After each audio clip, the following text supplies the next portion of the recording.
a saudade.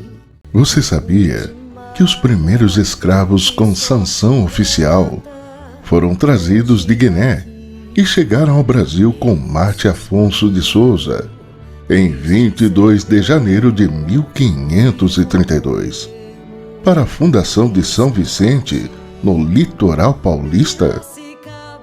Correm informações, no entanto, da existência no Brasil de escravos antes disso.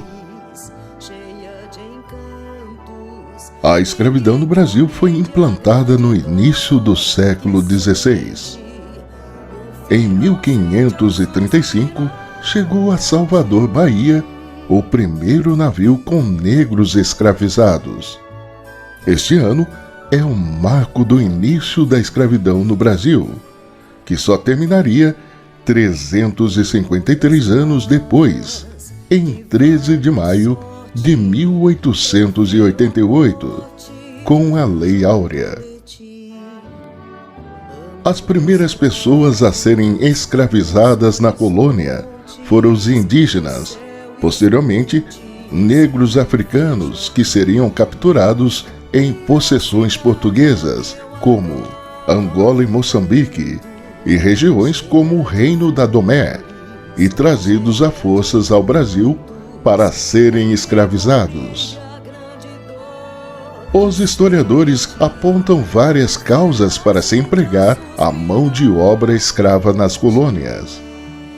Portugal tinha uma população pequena, cerca de 2 milhões de pessoas, e não tinha condições de dispensar parte dos seus habitantes para a colônia americana. Para suprir os braços que faltavam, os colonizadores usavam a escravidão que já era praticada na África e no mundo árabe. O transporte de pessoas escravizadas fomentou a produção de mais embarcações, alimentos, vestuários, armas e outros produtos que estavam ligados ao comércio de gente. Por isso, o tráfico negreiro representou um ótimo negócio para a Europa e movimentava grandes capitais nos 3 continentes.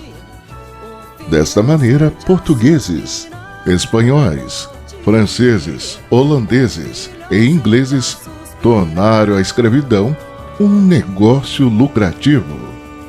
Superlotaram os porões de seus navios com os negros africanos, navios negreiros, para serem vendidos nos portos brasileiros e em toda a América. Já as pessoas escravizadas não ganhavam nada. Ao contrário, só perdiam, pois passavam a ser propriedade de outra pessoa.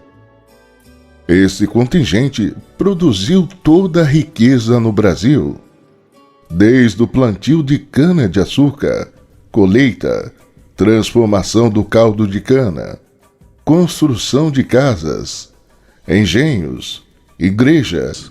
Tudo isso era feito por cativos.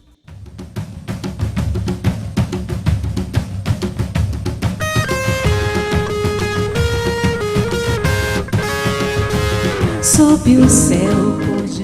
A primeira notícia sobre escravos em Piracicaba data de 21 de abril de 1733, em carta que João de Melo Rego de Itu endereça ao Conde Cerzedas, capitão-general da Companhia de São Paulo, ao informar acerca de fuga de escravos.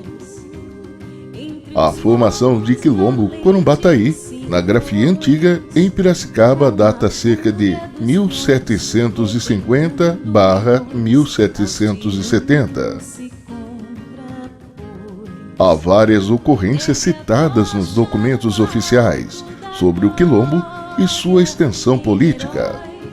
A freguesia antiga de Santo Antônio, nome antigo de Piracicaba, já possuída uma extensão considerável, ficando ainda maior com a Sesmaria de Santo Antônio do Lajeado, 1812, de propriedade de Domingos Soares de Barros, o primeiro procurador-geral da Vila Nova da Constituição.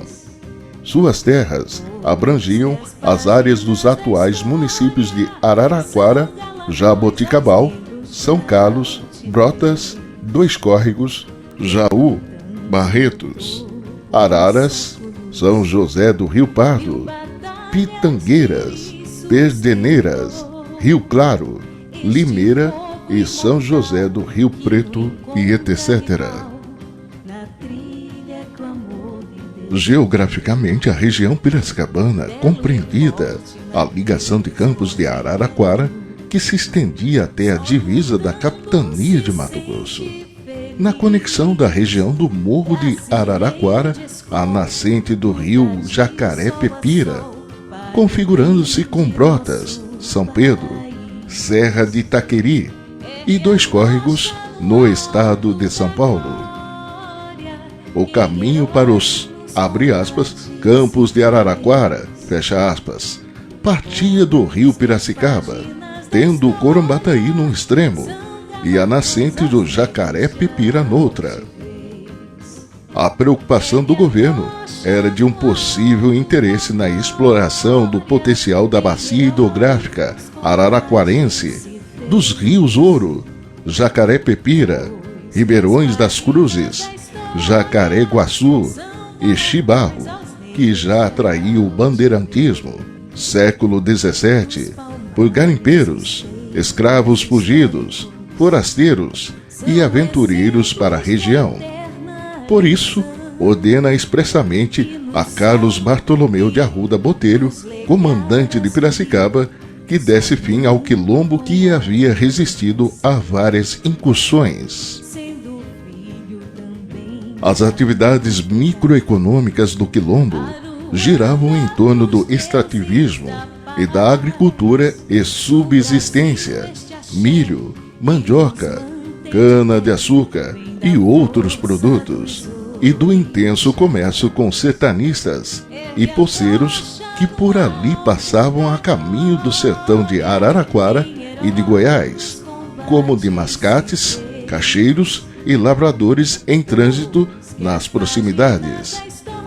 Havia o foz do rio Corumbataí, margem esquerda, um dos afluentes do Piracicaba, um porto e um posto de baldeação ou paragem obrigatória, atual área da fábrica de papel da Klabin, para a troca de descanso de animais e traslados de pessoas e cargas por meio de balsa, de uma margem à outra.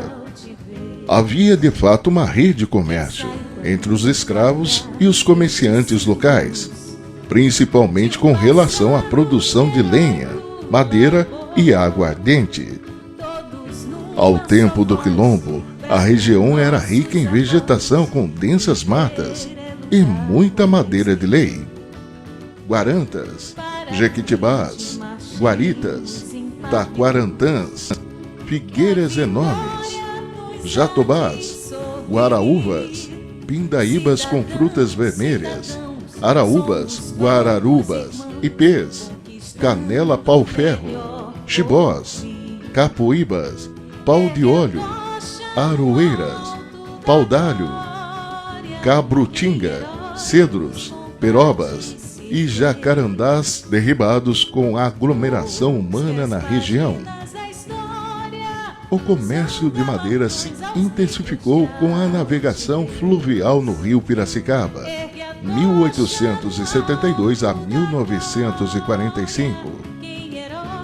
A sede do quilombo ficava à margem direita do Corumbataí, na extensão compreendida da ponte SP-147, rodovia Geraldo de Barros sobre o rio Corumbataí, a Avenida Nossa Senhora do Carmo, o Adelmo Cavagione, Ponte Moacir Bernardino e da passarela Leonor Bernardino Cavagione.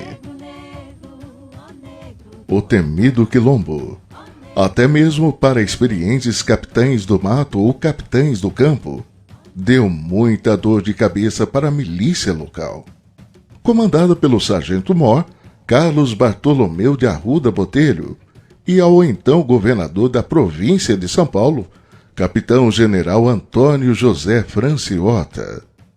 O cemitério africano, hoje, deu lugar ao Parque Residencial Piracicaba, Antiga Balbo. Homiziavam-se no Quilombo Corumbataí escravos fugidos de toda a região de Piracicaba. Enfim, como já vimos em março de abril de 1804, definitivamente o Quilombo do Corumbataí foi aniquilado pelo sargento-mor Carlos Bartolomeu de Arruda Botelho, com a ajuda da Força Militar da Capitania de São Paulo. As terras do Quilombo do Corumbataí, hoje, são terras de um quilombo urbano, que se juntam a outras do mesmo gênero, florescente no Brasil. Ao contrário dos chamados quilombo de rompimento, como de Palmares, e se caracterizavam por se assentarem em locais distantes, com o objetivo de evitar caçadores de recompensa e, ao mesmo tempo, romper com o modelo de civilização europeia, tentando recriar o mundo africano. Os quilombos urbanos pareciam pequenos povoados, localizados bem próximos das cidades. Tinham casas de pau a pique, construídas com barro e pequenos troncos de árvores. Plantados em clareiras na mata, os casebres eram rodeados pelas criações de cabras, galinhas, porcos e animais de estimação. Com o tempo, os quilombolas fizeram pequenas roças de milhos e mandioca, sem dúvida, um traço da influência indígena. O quilombo urbano da nossa cidade localizava-se na faixa territorial do bairro Distrito de Santa Terezinha, onde hoje se localiza o supermercado Pague Menos e o posto de gasolina, seguindo o curso do rio Corumbataí, constituindo uma das mais nobres resistências negras da região. Havia escravos em Piracicaba, e não eram poucos para aquela época, perdendo apenas para Campinas e Batatais, e com uma população estimada entre 5.000 ou mais moradores. Segundo o historiador e filósofo Antônio Filogênio Júnior, o local teve a presença de escravos de origem bantu, vindo das regiões conhecidas atualmente como Congo e Angola, localizadas na África. A sua existência foi um período importante para análise históricas da presença negra no país, e que no qual teve um papel altamente significativo, tanto para a comunidade negra no reconhecimento da sua história e os atos da resistência, quanto ao reconhecimento histórico do município e da região. 20 de novembro de 2021.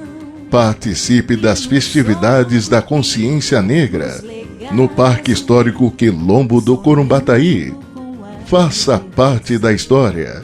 Saiba mais sobre a sua região e da história da resistência das terras onde você e sua família habitam. Deuses da paz, no Brasil este axé que nos mantém de pé, vem da força dos orixás. Ergue a tocha no alto da glória, quem herói nos combates se fez. Pois que as páginas da história são galardões aos negros de altivez.